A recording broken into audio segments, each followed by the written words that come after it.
Oklahoma Matters with Ed Kelley, sponsored by OOK, Oklahoma's Exchange Traded Fund.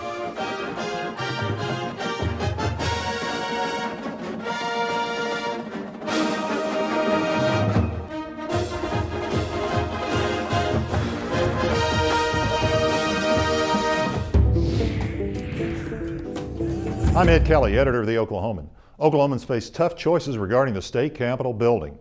Quite simply, the capitol is in bad need of repair that won't come easy, and it sure won't come cheap.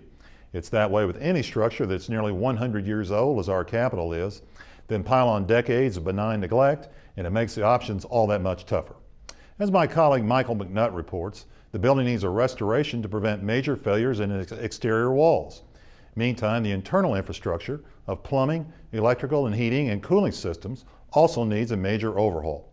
Doing all this will mean a huge inconvenience. To do it the right way would mean complete evacuation of the building, perhaps for 3 years, which means the governor's office, as and importantly the legislative chambers, all will have to move elsewhere in the short term. All of those folks could remain in the building during restoration, but as McNutt points out, doing so would drive up costs by another 60%. Speaking of costs, well, it will be expensive.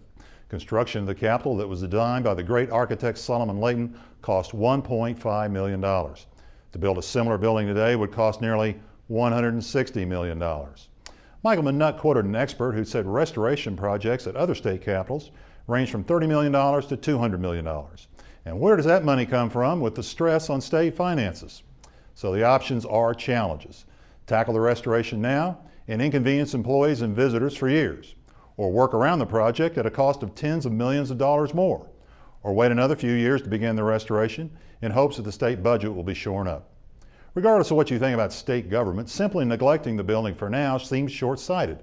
Oklahoma's government doesn't need a palace, but it does need a building that is in good shape and exudes pride in our state.